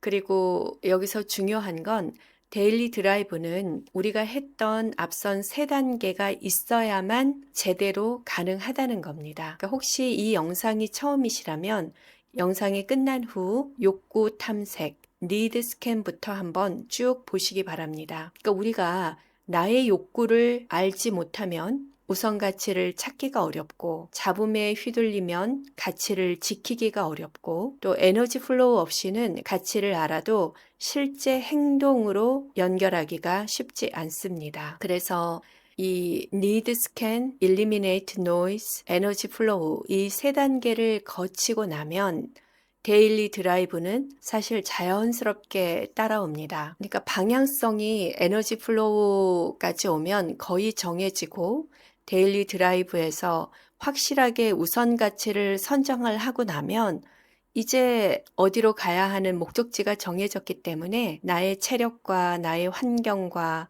이런 것에 맞춰서 일상의 루틴을 짜기만 하시면 되는 겁니다. 먼저 왜 우선 가치가 중요하고 필요한가에 대한 말씀을 드려보겠습니다. 그러니까 현대인은 하루에 수많은 선택을 합니다. 뭘 입을지, 뭘 먹을지, 누구와 만날지, 어떤 일을 먼저 할지, 특히나 인생의 중요한 선택에 A라는 길로 갈지, B라는 길로 갈지, 또는 C라는 길로 갈지. 그런데 이 모든 선택에 일관된 기준이 없으면 어떻게 될까요? 매번 고민하느라 에너지가 소진될 뿐만 아니라 그냥 임기응변식으로 대응하다 보면 그 선택에 내가 없을 수 있습니다. 그리고 선택을 한 후에는 이게 맞나 하는 후회가 남기 쉽습니다. 그러니까 더 심각한 건 기준이 없는 선택들이 쌓이면서 점점 자신이 누구인지 모르게 된다는 겁니다. 그러니까 내가 뭘 원하는 사람인지, 나는 어떤 사람이 되고 싶은 건지, 그러니까 이런 근본적인 문제에 직면하게 됩니다. 그럼 자신의 우선 가치를 명확히 하고 나면 어떤 변화들이 일어나는지 한번 살펴보도록 하겠습니다. 첫째, 선택이 빨라집니다. 그러니까 이전에는 이것도 좋고 저것도 좋고 하면서 끝없이 고민했다면 이제는 내 가치와 더 일치하는 건 이거네 하고 선택의 기준이 명확하기 때문에 결정이 쉽습니다. 두 번째, 후회가 줄어듭니다. 내 가치를 기준으로 선택했으니 결과가 어떻든 적어도 내가 소중히 여기는 방향으로 갔구나 하는 그런 마음의 평화와 잘 살고 있다는 확신이 있습니다. 세 번째는 일관성이 생깁니다. 그러니까 오늘의 선택과 내일의 선택이 같은 방향을 향하게 되면서 시간이 지날수록 이게 내 모습이구나 하는 정체성이 선명해집니다. 그러니까 예를 하나 들면 자녀 교육을 할 때도 그렇습니다. 그러니까 저는 제 일 모토가 친밀한 부모가 되자라는 게 우선 가치였습니다. 그래서 학업을 하면서 갈등이 예고되는 모든 순간에 친밀함에 방해가 된다라고 생각하면 고민하지 않고 친밀함을 선택했습니다. 그러니 지금까지도 자녀와 큰 갈등 없이 잘 지내고 있습니다. 넷째, 가장 중요한 건 자존감이 올라간다는 겁니다. 남들 기준이 아닌 내 기준으로 살고 있다는 확신이 생기면서 그러니까 나는 나답게 살 수 있다라는 믿음, 그리고 점점 나의 존재가 괜찮네 라는 생각이 들게 됩니다. 일상의 루틴을 설계하는 일이 그러면 왜 자존감 회복에 결정적 역할을 하는지에 대해서 이야기해 보겠습니다. 그러니까 많은 분들이 자존감을 나는 괜찮은 사람이야 라고 되뇌인 것으로 생각하시는 분들도 있는데 이제 그건 오히려 자존심에 가깝습니다. 그러니까 자기를 존귀하게 여기는 거죠. 그래서 이 반대급부로 상대가 나를 존귀하게 여기지 않으면 분노하게 됩니다. 그런데 자존감은 나의 존재를 아는, 나의 존재 자체를 느끼는 겁니다. 그래서 진짜 자존감은 그러니까 매일매일의 작은 선택들이 쌓여서 만들어지는 겁니다. 인생은 선택의 연속이고 또 그 선택을 하는 나는 내 인생의 주인공으로 내가 어떤 선택을 했느냐가 나의 인생이고 그 선택들의 합이 나라는 존재입니다. 그런데 자존감이 형성이 되어 있지 않으면 자존심만이 남아서 유명인이라 할지라도 더 높게 주변과 비교하면서 자신을 옥죄고 자기를 힘들게 하는 경우도 많습니다. 그래서 자존감은 자존심과 분명 다른 형태이고 여러분을 행복하게 하는 것은 자존감이라는 사실을 꼭 기억하십시오.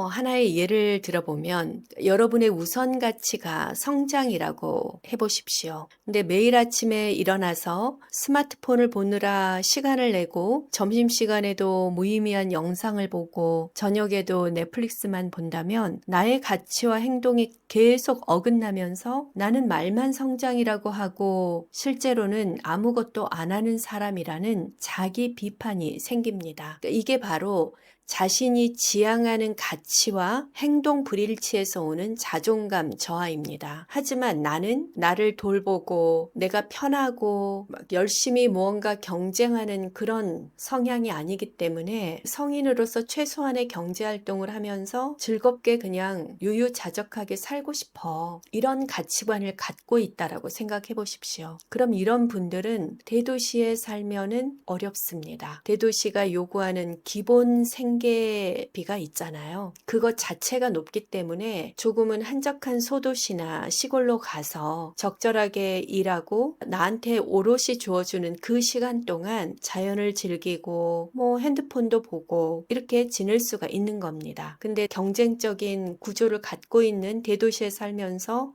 나의 가치관은 그런 거야 라고 이야기를 하면 주변으로부터 나의 자존이 훼손을 당합니다. 아무리 내가 나를 알고 나를 지킨다 하더라도요. 근데 또 사람들이 그러한 용기를 내지 못하는 게 세상의 잡음, 세상의 시선이 너무 많기 때문에 거기에 대한 체계적인 덜어내기 공부를 못하면 나라는 존재를 스스로 사랑하지 못하게 됩니다.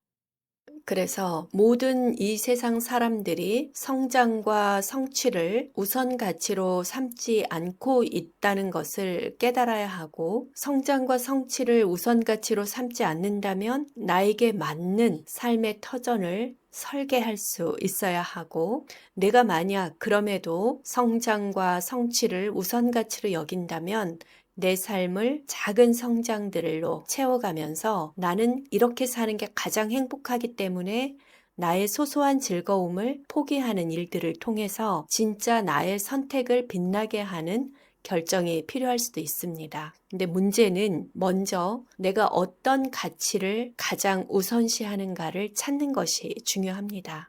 자, 이렇게 가치와 행동의 일치에서 오는 자존감 향상, 또 우선 가치로 나의 선택이 일관성을 갖게 됐을 때 나만의 캐릭터가 생성되는 자아 실현의 만족감이 더해지면서 세상의 기준에 따른 성공이나 행복, 그런 잣대가 아니라 나만의 잣대로 내 삶을 채워갈 수 있습니다. 그래서 누구나 행복해질 수 있습니다. 성공하지 않아도 꼭 존경받는 인물이 되지 못해도 돈이 많지 않아도 나는 내 삶의 운영자로 내가 선택한 가치대로 사는 자존감을 느끼며 행복을 찾을 수가 있습니다. 자, 그렇다면 어떻게 우선 가치를 발견하는지 나만의 선택 기준을 만드는 방법에 대해서 이야기해 보도록 하겠습니다. 우선 가치는 없는 것을 만들어내는 게 아니라 나에게 있던 것을 발견하는 겁니다. 그러니까 이미 여러분 안에 존재하고 있지만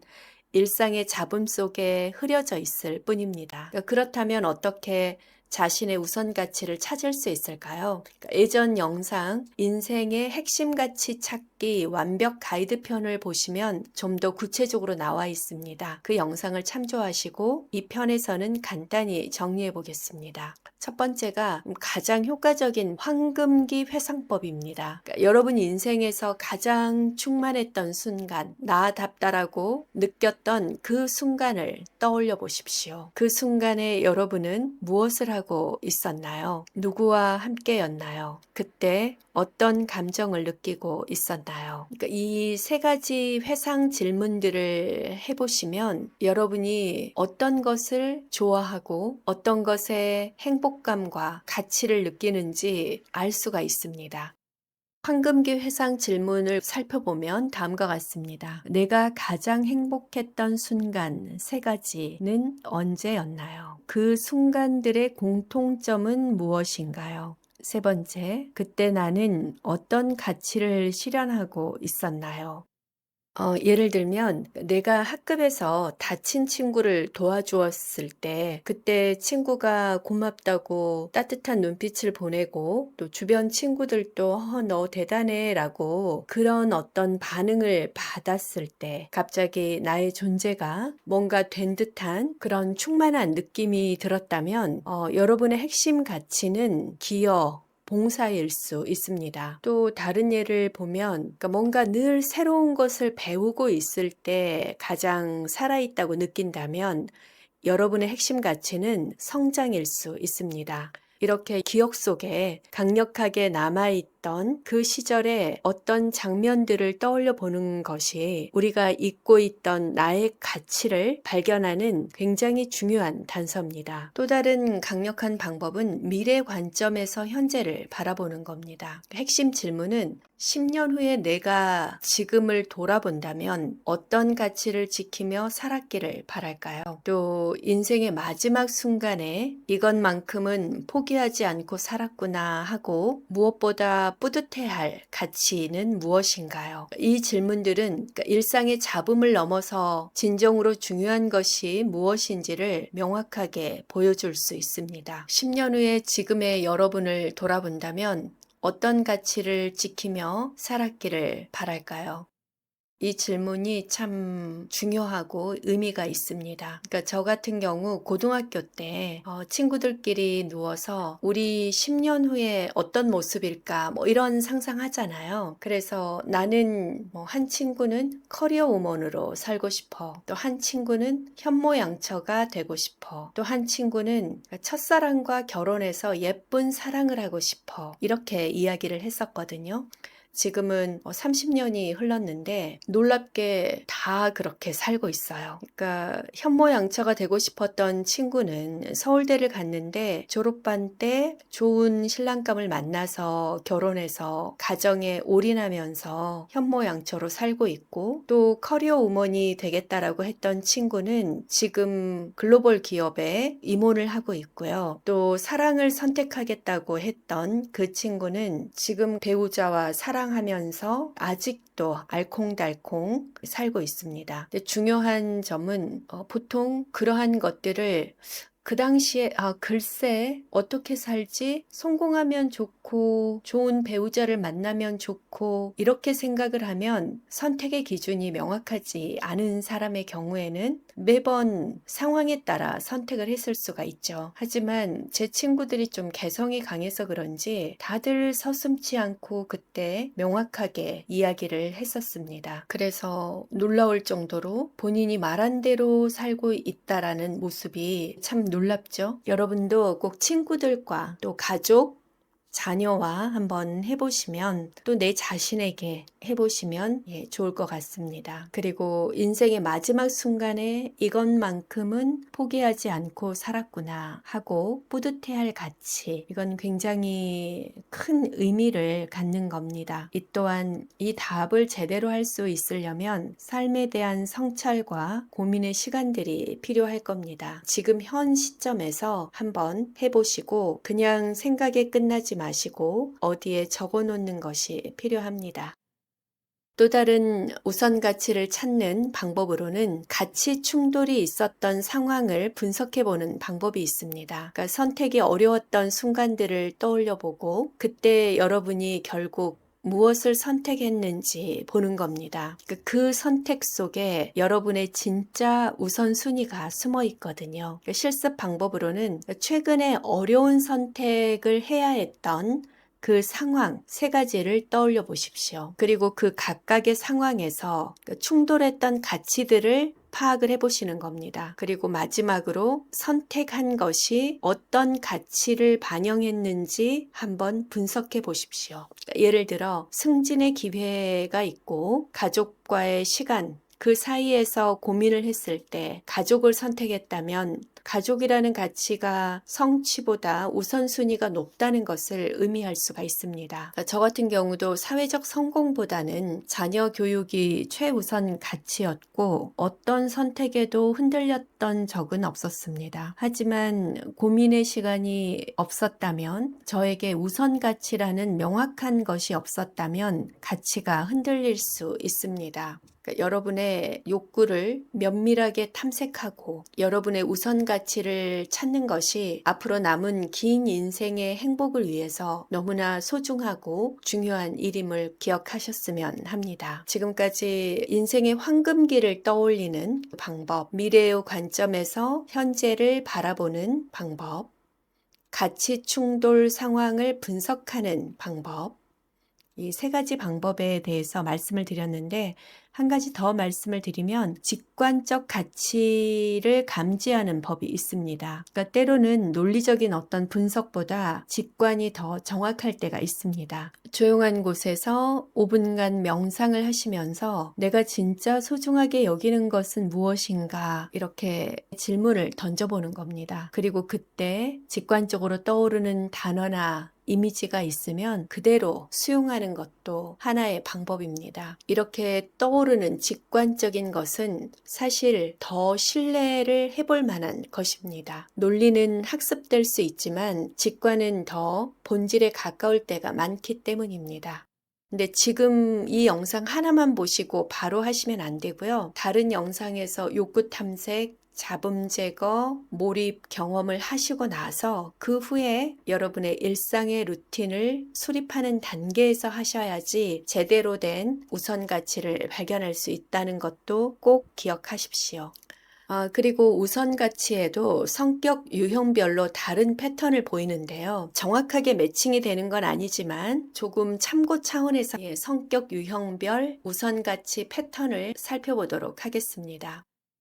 열정너들은 주로 성취, 도전, 영향력 같은 그런 가치를 중요하게 여기고요. 그러니까 뭔가를 이루어내고 목표를 달성하는 데서 의미를 찾죠. 협력너 분들은 연결, 협력, 조화, 이런 가치를 선호합니다. 그래서 혼자 성공하는 것보다 함께 성장하고 관계를 만들어가는 것을 더 소중히 여깁니다. 안정너들은 안정, 또 깊이, 일관성 같은 그런 가치를 중요시합니다. 그러니까 변화보다는 지속성을, 넓게 퍼지는 것보다는 깊이를 추구하는 가치가 있습니다. 장인너들은 완성, 품질, 전문성 같은 그런 가치를 추구합니다. 대충 하는 것보다 제대로 하나라도 완벽하게 하는 것을 중요하게 생각하죠. 모험너들은 자유, 창의, 새로움 같은 그런 가치를 선호합니다.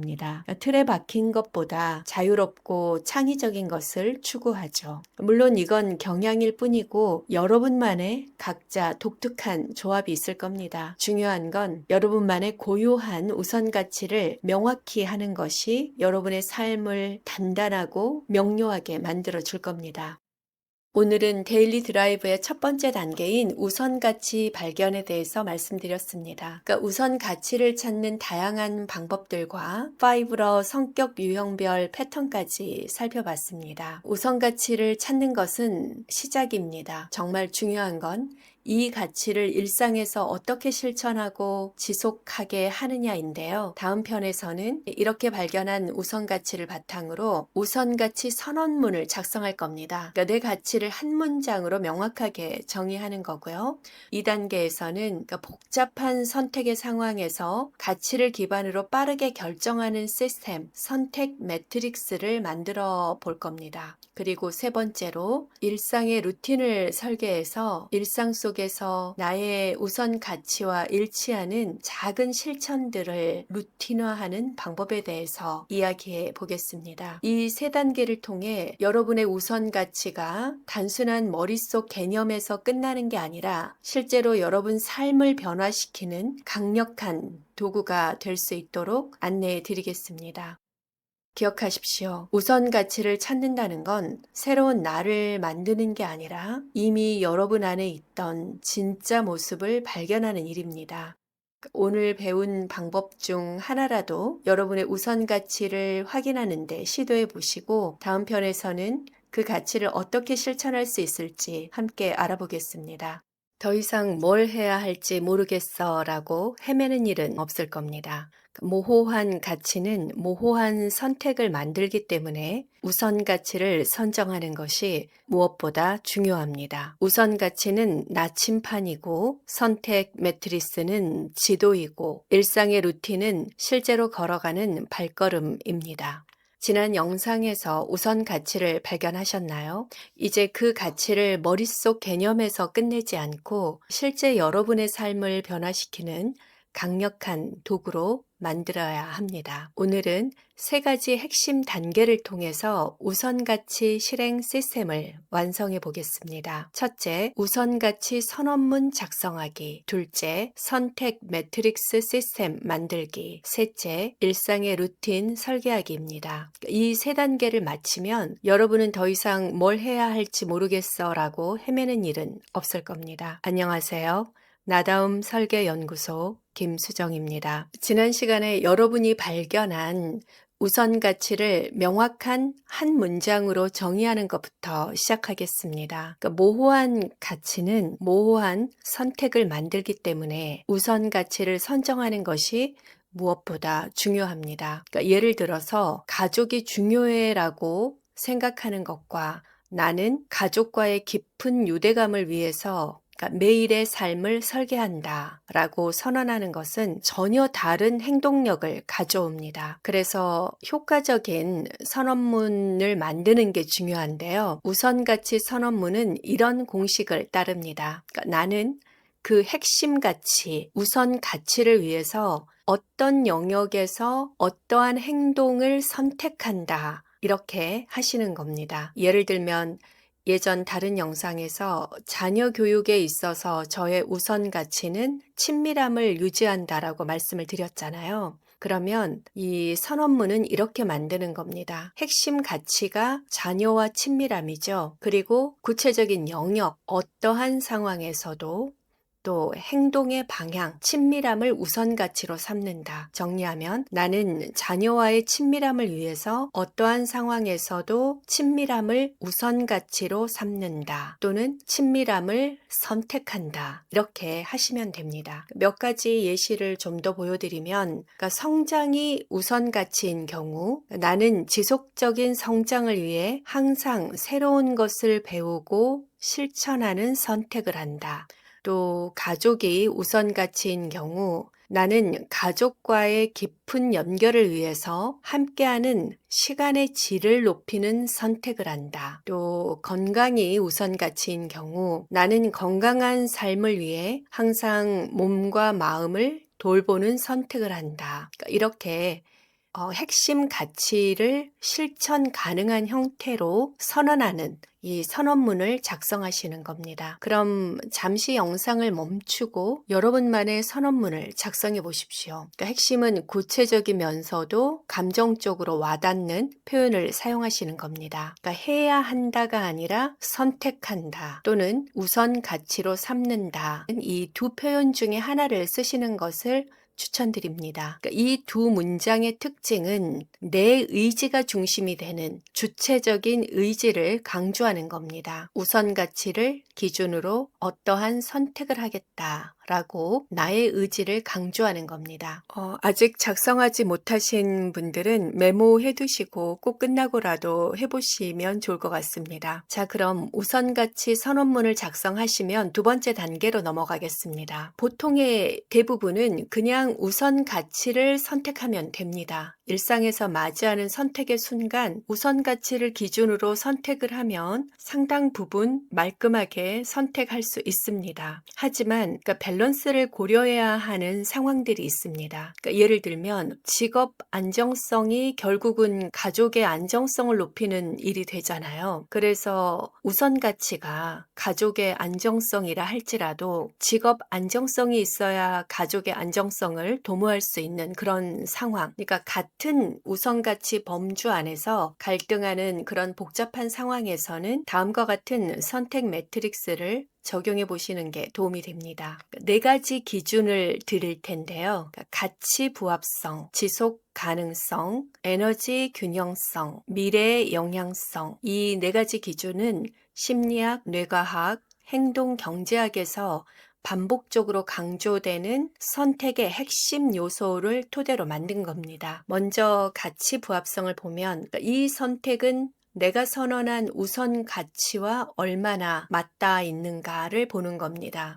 그래서 이 1.5점, 10점 이렇게 점수를 매겨보는 겁니다. A라는 옵션이 있고 B라는 옵션이 있었을 때 A라는 옵션은 그러니까 이 선택이 내가 선언한 우선 가치와 얼마나 부합한가 그렇게 해서 1.5점, 10점 선택을 하는 겁니다. 그러니까 내 우선 가치와 거의 맞지 않으면 1점, 부분적으로 맞지만 핵심은 조금 다르면 5점, 또 우선 가치를 가장 충실히 살려줄 선택이면 10점, 이렇게 선택을 하시면 되고요. 그러니까 자기 결정성 이론에 따르면 내적 가치와 일치하는 선택이 지속성 또 만족도를 결정하는데 가장 중요한 요인이니 선택을 하실 때 가치 부합성 점수를 한번 고려해 보십시오. 두 번째는 지속 가능성입니다. 그러니까 내가 이 선택을 했을 때 1년 이상 계속할 수 있을까? 또 5년 이상 계속할 수 있을까? 기준으로 나의 옵션을 비교해 보는 겁니다. 왜냐하면 의지력은 고갈되기 쉽지만 지속 가능한 습관은 유지됩니다.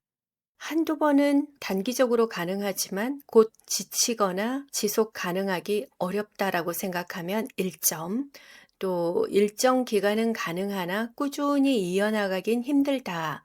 라고 느끼시면 5점, 생활 속에서 자연스럽게 장기간 유지 가능할 것 같다라고 생각하시면 10점을 매기시면 됩니다. 세 번째, 에너지 균형성을 보면 그러니까 이 선택이 나의 정신, 신체, 또 관계 에너지에 어떤 영향을 주는가를 보는 겁니다. 그러니까 좋은 선택이라는 것은 단순히 성과를 내는 게 아니라 나의 에너지를 회복시키고 삶의 질을 높이는 것이어야 합니다. 그래서 이 부분을 선택의 기준에 넣었고요.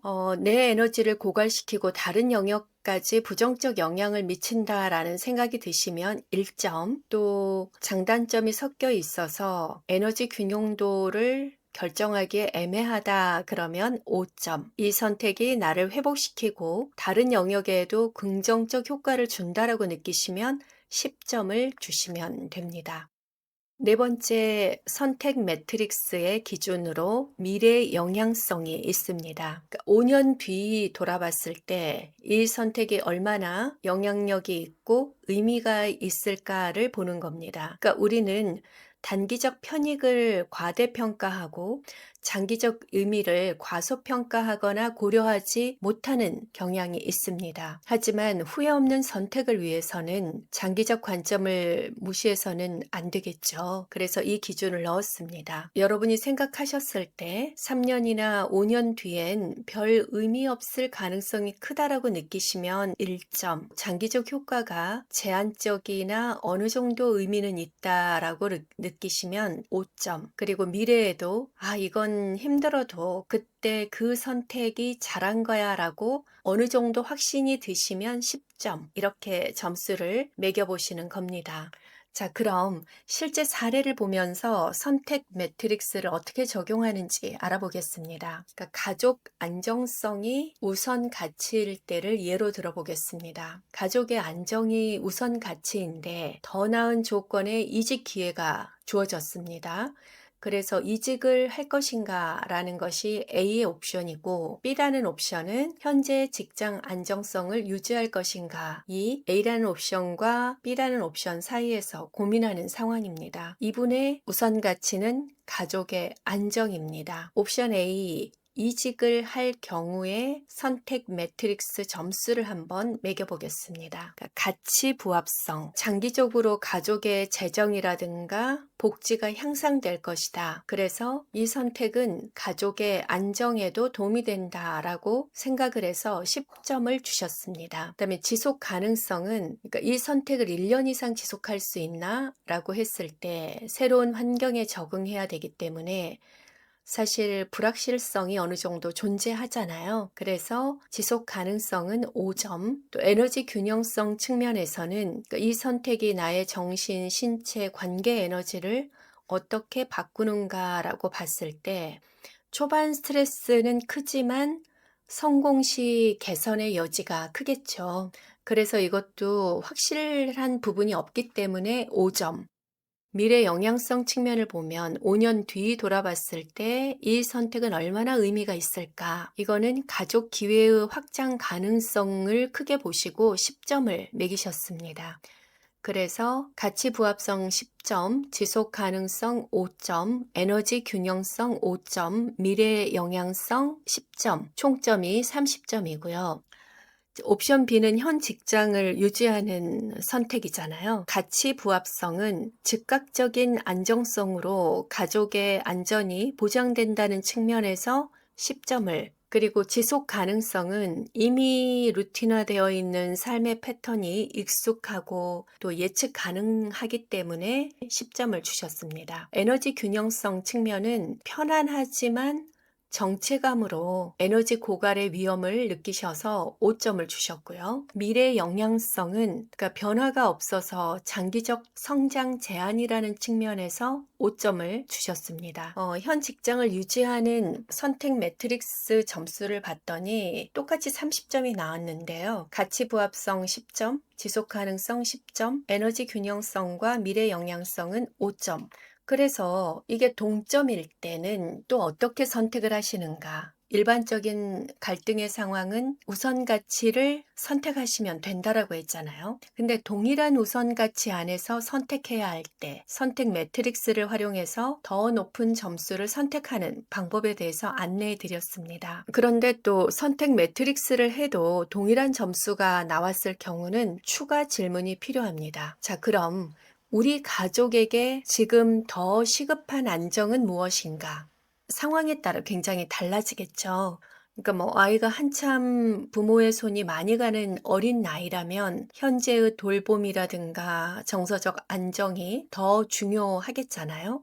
그러니까 이런 경우에는 이직을 하고 변화를 너무 크게 주면 그러니까 가정의 어떤 안정적 루틴이 크게 흔들릴 수 있고 에너지가 외부로 많이 나가기 때문에 가정에서 에너지가 많이 필요한 시기에는 어려울 수 있습니다. 이럴 때는 현 직장을 유지하는 게 당분간은 현명한 선택이 될 수가 있겠죠.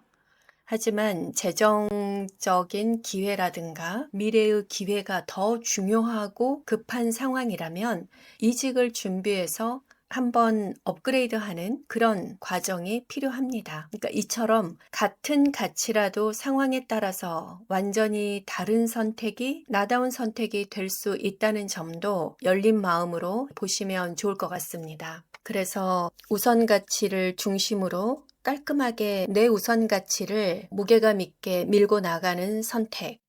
동일한 가치라면 선택 매트릭스를 통해서 가치 부합성, 지속 가능성, 에너지 균형성, 미래 영향성 측면에서 점수를 매겨서 더 높은 점수를 선택함으로써 선택하지 않은 것에 대한 말끔한 정리가 어느 정도 됩니다. 머릿속으로만 이럴까 저럴까라고 고민하는 거하고는 달리 정확한 잣대를 가지고 나의 마음을 측정해 보는 것, 또 현실을 판단해 보는 이 활동이 선택을 도울 것이고요. 그럼에도 불구하고 같은 점수가 나왔다라면 현재 어떤 것이 더 시급한지를 볼 수 있는 그런 논리적 과정들을 거치면서 여러분의 갈등이 정리되는 것들을 느끼실 수 있습니다. 그런데 우리가 좋은 선택을 했다 하더라도 또 나름의 루틴을 정해서 실천을 했다 하더라도 그러니까 며칠 못 가서 포기하는 경우도 많습니다. 그러니까 그 이유는 단순한 행동 반복에만 집중했기 때문입니다. 그래서 지속적인 루틴은 우선 가치와 연결된 여러분 존재에 기반한 시스템이어야 합니다. 그러니까 성과를 위한 루틴이 아니라 또 남들이 이런 루틴이 멋있더라 라는 그런 일반적인 루틴이 아니라 나다움을 설계하는 루틴이어야 합니다. 그래서 나다움 설계 연구소에서 개발한 NEED 통합 루틴을 안내해 드리겠습니다. 그러니까 이 NED 통합 루틴이 일반적인 습관과 다른 점은 욕구 탐색, 잡음 제거, 몰입 설계 이 3단계를 거치면서 발견한 그 모든 것을 루틴에 반영한다는 겁니다. 그러니까 니드 스캔은 욕구 레이더 차트에서 부족한 영역을 루틴으로 보강하는 식입니다. 그러니까 내가 욕구 탐색을 해봤더니 나에게는 이 욕구가 결핍되어 있어. 예를 들면 소속 욕구가 부족해서 결핍이 있어요. 그럼 한 달에 한 번이라도 의미 있는 사람과 시간 보내기라는 루틴을 반영하는 겁니다. 또 잡음 제거를 위한 구체적인 루틴의 경우 오전 1시간은 알림 차단 모드로 집중 시간을 확보하는 등의 나의 잡음을 파악을 하고 그 잡음을 제거하는 루틴을 설정하는 거죠. 또 에너지 플로우 최적화를 위해서 개인별 몰입 시간대와 회복 패턴을 활용할 수 있습니다. 개인의 성향에 맞는 루틴 구조를 짜는 겁니다. 열정러 같은 경우는 그러니까 목표를 설정하고 달성하고 보상 구조를 만들어서 열정러에 맞는 루틴 구조를 짜는 방식이 있고요. 안정러 같은 경우는 고정된 시간과 장소를 루틴에 포함하는 겁니다. 협력러 같은 경우는 다른 사람과 함께하는 요소를 포함하는 식으로 루틴을 정교화하는 그 과정을 거치면 훨씬 나다운 일상의 루틴을 설계할 수 있습니다. 이러한 루틴은 실행력과 지속 가능성을 월등하게 높여줍니다. 또 다른 방법 하나는 가치 루틴 매핑법입니다. 이는 우선가치 선언문을 구체적인 행동으로 번역하는 과정이라고 할 수 있는데요. 예를 들어서 나는 가족과의 깊은 연결을 위해 함께하는 시간의 질을 높이는 선택을 한다. 이런 우선가치 선언문을 작성하신 분의 경우에는 이거를 루틴으로 재해석을 하면 그러니까 함께하는 시간 질을 높이는 선택을 하는 거잖아요. 그래서 매일 저녁 30분 스마트폰 없이 가족 대화 시간을 루틴에 넣습니다. 그리고 매주 일요일 가족과만 보내는 시간을 루틴에 넣는 겁니다. 또 매월 가족관계 점검 및 다음 달을 계획하면서 가족의 행사를 점검하고 그때 어떻게 보내자라고 계획을 짜면서 늘 삶의 주축이 가족이 될 수 있고 가족 간의 깊은 유대감을 유지할 수 있는 겁니다. 그러니까 이렇게 가치를 실천 행동으로 구체하는 방법, 가치 루틴 매핑법입니다. 우리가 잘 사는 분들을 뵈면 명확한 목표를 설정하는 데 그치지 않고 그러니까 구체적인 행동으로 전환하고 실천하는 능력이 뛰어난 것을 알 수 있습니다. 그러니까 이게 사실 배우지 않아도 자동으로 되시는 분도 있습니다. 하지만 대부분의 우리 같은 일반인들은 이게 쉽지 않아서 이런 과정을 매뉴얼로 해놓고 하나하나 일상을 재편해 나가시면 여러분의 삶도 여러분이 원하는 대로 흘러가게 방향을 설정할 수 있습니다. 이 NED 프레임워크가 그 가이드의 역할을 할 겁니다. 그래서 이걸 잘 따라 하시면 실천으로 전환할 능력과 또 에너지가 차오르게 하는 3단계를 거쳤기 때문에 막연한 생각에 그쳤던 일들이 현실화될 수 있습니다. 그러니까 이렇게 우리가 궁극적으로 추구하는 우선가치 실현을 위해서 일상 루틴으로 삼아야 할 내용이 정해지면 그러니까 이를 실천하는 또 작은 팁들이 있습니다. 첫 번째는 2분 룰이라고 해서 작게 시작하는 겁니다. 그러니까 매일 2시간 독서 이런 거는 지키기가 정말 어렵잖아요. 매일 책 잠들기 전에 한 페이지 읽기. 또 두 번째는 기존의 루틴에 연결하는 겁니다. 이미 하고 있는 루틴이 하나 정도는 있잖아요.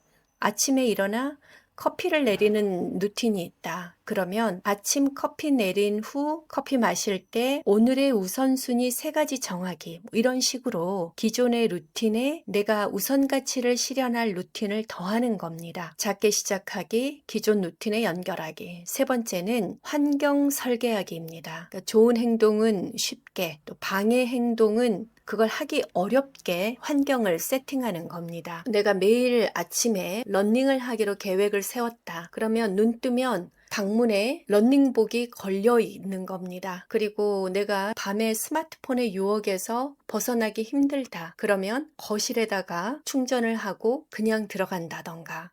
이런 식으로 환경을 내가 하고 싶은 거는 쉽게 할 수 있도록 세팅을 하고, 안 하고 싶은데 잘 안 되는 것들은 방해 요소를 넣어가지고 더 어렵게 만드는 그런 환경 설계하기도 해보시면 도움이 되실 겁니다. 그리고 지속 가능한 습관으로 만들기 위해서는 내가 한 행동을 피드백 받아서 재설정하는 그 과정이 필요합니다. 피드백 루프를 매일 하시면 정말 좋고, 매주, 매월 일정을 알람이나 캘린더에 넣으십시오. 그래서 만약 매일도 하신다면 내가 정한 루틴을 실행했는지 그 여부를 체크하고, 매주 주말엔 이번 주 루틴이 내 우선 가치와 연결되어 있었나 한번 더 점검을 해보시고요. 그리고 매월 루틴의 효과성을 평가하고 필요시에는 조정하는 겁니다. 이렇게 하면 단순한 습관이나 주어진 습성대로 사는 게 아니라 나다움으로 흘러가는 길을 내가 낼 수 있습니다. 오늘 이 시간 일상의 루틴 설계를 위해서 데일리 드라이브 3단계를 소개해 드렸습니다. 첫 번째가 우선가치 선언문 만들기, 두 번째가 동일한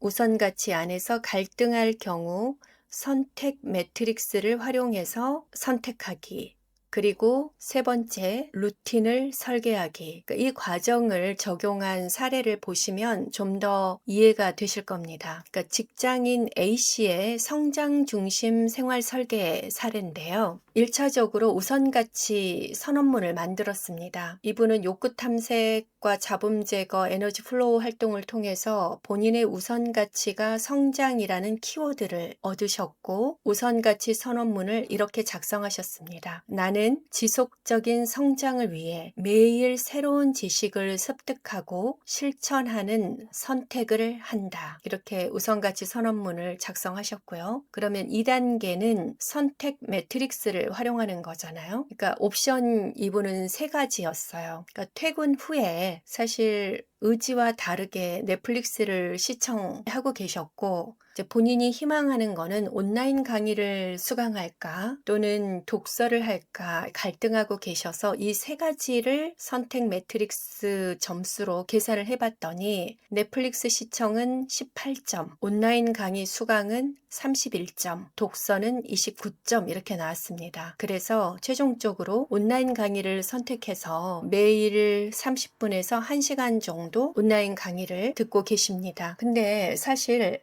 당연히 성장이면 온라인 강의 아니야? 이렇게 하실 수 있지만 이걸 꼼꼼하게 점수를 매기고 그 과정이 나를 설득하는 과정이고 자기 확신을 만들어가는 과정입니다. 우리가 생각하는 것과 내가 선언하는 것, 내가 적어서 보이게 붙여놓는 이 효과는 10배 이상 차이가 난다라고 그런 연구도 있습니다. 그래서 선언하는 것이 굉장히 중요하고 나 혼자만의 선언도 중요하고 내가 주변 사람들한테 그 가치를 공유하는 것은 또 더 큰 확신을 가져다 줄 겁니다. 이 활동이 사소한 것 같지만 여러분을 크게 변화시킨다는 확신을 갖고 꼭 한번 해보셨으면 좋겠습니다. 우선가치 선언했고 선택 매트릭스 활용해서 어떤 옵션을 선택을 하셨죠. 3단계는 루틴을 설계했습니다. A씨 같은 경우는 열정러 유형이었어요. 그래서 목표 지향적인 루틴을 설계했습니다. 퇴근 후에 집에 도착하면 바로 30분 온라인 강의를 수강했습니다. 퇴근 후에 예전 같으면 조금 쉬다가 식사하시고 넷플릭스 좀 보다가 또 하루가 지나가고 이랬던 일상이었는데, 이제는 퇴근 후 집에 도착하면 바로 30분 온라인 강의를 수강하는 새로운 루틴을 더했고요. 그리고 그 강의 수강을 완료하면 체크리스트를 통해서 참 좋아요 스티커를 붙이면서 스스로를 보상하는 것까지 이렇게 루틴을 설정하셨습니다. 이 사례를 보시면서 여러분이 주의 깊게 보셔야 할 핵심 포인트는 선언문이 있어서 왜 이걸 해야 하는지 명확하게 제시했다는 겁니다. 우선 가치가 성장임을 각인하는 거고요. 두 번째, 선택 매트릭스로 최적의 선택지를 객관적으로 판단했기 때문에 선택하지 않은 옵션에 대한 미련도 적고 선택한 옵션에 대한 확신이 큽니다. 그러니 실천력은 확실히 올라갈 수밖에 없습니다. 세 번째, 열정너라는 개인의 성향에 맞는 루틴 설계로 지속 가능성을 확보했습니다. 그러니까 이렇게 세 단계가 유기적으로 연결되어 하나의 완전한 실행 시스템을 만들었습니다. 네, 오늘 우리가 구축한 우선가치 실행 시스템인 데일리 드라이브를 한 번 더 정리해 드리겠습니다. 첫째, 내 가치를 명확하게 한 문장으로 정의하는 우선가치 선언문을 작성하고, 두 번째, 동일한 우선가치에 놓인 복잡한 상황에서 흔들리지 않고 현명한 선택을 할 수 있는 기준을 제시했습니다. 가치 부합성, 지속 가능성, 에너지 균형성, 미래 영향성, 이렇게 네 가지 선택 기준으로 선택을 했고요. 세 번째, 우선 가치를 자동화된 행동으로 변환하는 설계로서 일상의 루틴을 설계했습니다. 이 세 가지가 완성되면 여러분은 더 이상 내가 뭘 해야 할지 모르겠어 라고 헤매는 대신 명확한 기준을 갖고 일관된 선택을 할 수 있게 됩니다.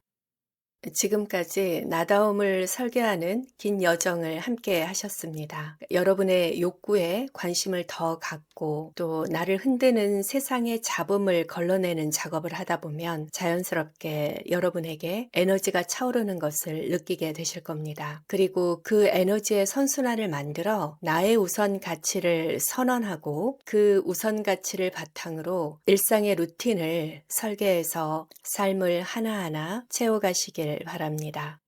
감사합니다.